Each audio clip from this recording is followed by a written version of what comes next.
সোমবার থেকে শুরু হয়েছে এবারের মাধ্যমিক পরীক্ষা। পরীক্ষার ঠিক আগের দিন রবিবার সন্ধে জেরক্স করার নাম করে বাড়ির থেকে বেরিয়ে নিখোঁজ মাধ্যমিক পরীক্ষার্থী। হালিশহর পুরসভার ৭ নম্বর ওয়ার্ডের মনীষাতলার বাসিন্দা অর্ধতী সরকার। এবছরে তার মাধ্যমিক পরীক্ষা দেওয়ার কথা ছিল, ভালো প্রস্তুতিও নিয়েছিল সে, কিন্তু রবিবার সন্ধ্যায় ৭টায় সাইকেলে করে বাড়ির কাছে মনসাতলা মোড়ে একটি দোকানে জেরক্স করে আর বাড়ি ফেরেনি। পরীক্ষা আজকে ওর কিসের জেরক্স?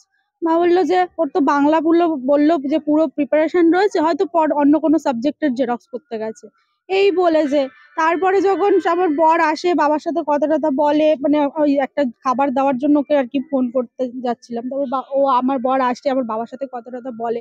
তো তখন 7:30 পৌনে 8টা নাগাদ, মানে 8টা নাগাদই আমার বর আমাকে ফোন করে বলছে, আমি তোমাদের বাড়িতেই এখনো বসে আছি, কিন্তু জানো তো তোমার ভাই এখনো বাড়িতে আসেনি। এখনো বাড়িতে আসেনি জেরক্স করতে গিয়ে? তা বলছি দেখো তো যেই দোকানে জেরক্স করেছে সেখানে যাও।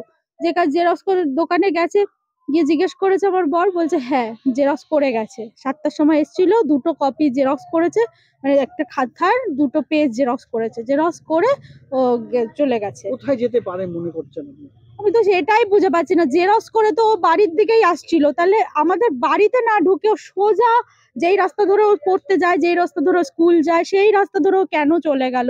সেটা তো পরে আমরা সিসিটিভি ফুটেজে দেখি যে ওখান দিয়ে সোজা চলে যাচ্ছে। কি ও পরে হালিশহর রামপ্রসাদ বিদ্যাপীঠে। কোন জায়গাটা ওর সিট পড়েছিল? ওর বাগমোড় মল্লিকবাগ স্কুলে সিট পড়েছিল পরীক্ষার। মল্লিকবাগ কি চাইছেন এই মুহূর্তে? এই মুহূর্তে আমি চাইছি ভাই, যদি ও কোথাও গিয়ে থাকে তাহলে তুই যদি দেখতে পাস ভাই তুই ফিরে আয়, আর যদি কেউ ওকে আটকে রাখে তার কাছে একটাই রিকোয়েস্ট, আমার ভাইটাকে তোমরা ফিরিয়ে দাও, কেউ যদি আটকে রাখে। কারণ পরীক্ষার আগের দিন সেই ছেলে যে মাধ্যমিক টেস্টে 530 নাম্বার পায়, যার প্রিপারেশন ভালো, সে কি করে হঠাৎ করে পরীক্ষার আগের দিন চলে যাবে? আর যদি সে কোথাও যাওয়ার হয় বা কিছু, তাহলে সে মিথ্যা কথা বললে, মানে জেরক্স করার নাম করে তো বেরিয়ে যেত, জেরক্স তো করতো না, সে তো জেরক্সটা তো করেছে, সে তো জেরক্স করেছে। কম্পিটিটর ছিল? হ্যাঁ কম্পিটিটর পড়ার টিচাররা কম্পিটিটর ছিল? না না সেরকম তো কেউ, আমি এখন যাদের সাথে মানে পড়ে এ করে, সেই তো সব হোয়াটসঅ্যাপে যাদের সাথে কথা হয়, বন্ধু বান্ধব, সে পুলিশ সমস্তটা দেখেছে, যে সেরকম তো কারোর সাথে কোনো ইয়ে দেখেনি। পুলিশকে জানিয়েছেন? সবটা জানিয়েছি, সবটা।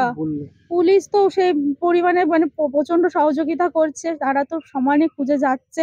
এখন পুলিশ এসে ওর বই খাতা সমস্ত খুঁজেছে যে কিছু লিখে রেখে গেছে কি না, তো পুলিশও তো বলছে তো ব্রিলিয়ান্ট স্টুডেন্ট, এটা কি করে এরকম কি হলো, পুলিশরাও তো হতবাক। এখন পুলিশের কাছে, প্রশাসনের কাছে আমার একটাই রিকোয়েস্ট, আমার ভাইটাকে তাড়াতাড়ি খুঁজে দাও, সুস্থ সবল অবস্থা আমার ভাইটা যেন ঘরে ফিরে আসে। আমার নাম অনিরিয়া দাস। মাধ্যমিক পরীক্ষা সোমবারে, রবিবার দিন সন্ধ্যে 7টার সময় সে চলে যায় জেরক্স করতে, মায়ের থেকে টাকা নিয়ে 10 টাকা নিয়ে জেরক্স করতে যায়। কি জেরক্স করতে গেছিল? কোনো কপি জেরক্স করতে গেছিল, ওর মা জানে, আমি বাড়িতে ছিলাম না তখন, তা গেছে, আমি তারপরেই বাড়ি চলে এসেছি। বাড়ি চলে এসে দিয়েছি, ও কোথায় গেছে? জেরক্স করতে গেছে। তো জেরক্স করে যখন 7:30 বেজে যায়, 7টায় গেছে, 7:30 বেজে যায়, তখন মনে মধ্যে একটা হলো যে কি ব্যাপার, ও ঢুকছে না।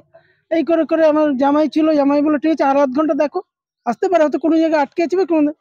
এবার 8টা বেজে যায়, 8:30 বেজে যায়, আসছে না। তখন সমস্ত জায়গায় আমরা ফোন করি, মানে যেখানে পড়তে যায়, মানে স্যারের কাছে পড়তে যায়, সেখানে ফোন করার পরে তারা আমাকে বলে, আমার মেয়েকে ফোন করি, বলে যে শিগগিরই থানায় চলে যায়। তারপরে থানায় গিয়ে সমস্ত কিছু আমরা জানিয়েছি, তারাও এসছে। কি মনে হচ্ছে আপনার? মনে হচ্ছে আর কি যে স্টুডেন্ট তো ভালো স্টুডেন্ট, ফার্স্ট সেকেন্ড থার্ডের স্টুডেন্ট, সেই স্টুডেন্ট তো পড়াশোনা যথেষ্ট হয়েছে, প্রিপেয়ার্ড, যথেষ্ট পড়াশোনা খুব হয়েছে, কোনো অসুবিধা নেই, কিন্তু সে পরীক্ষায় বসতে পারলো না। তার কারণ আমাদের একটাই মনে ধারণা হচ্ছে যে হয়তো ও ভালো পড়াশোনা করে এবং ভালো রেজাল্ট করবে, এই জন্য হয়তো কোনো কেউ তাকে হয়তো আটকে রেখেছে, পরীক্ষা দিতে দেবে না। এরকম মাথায় এলো কোথা থেকে?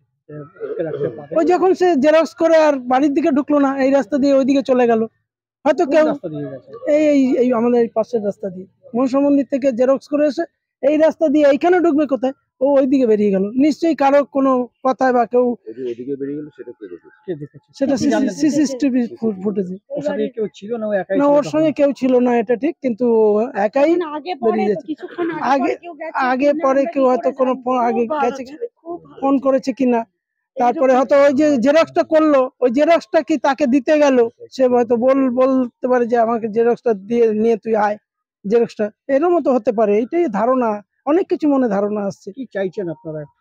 এখন চাইছি ছেলেটা যাতে সুস্থ অবস্থায় যেন হাতে আসুক। বাড়িতে ফিরে আসুক, এইটাই তো, তাছাড়া আর কি চাওয়া যায়। আপনার নাম? আমার নাম অমল সরকার, আপনি কে হন? আমি ওর বাবা।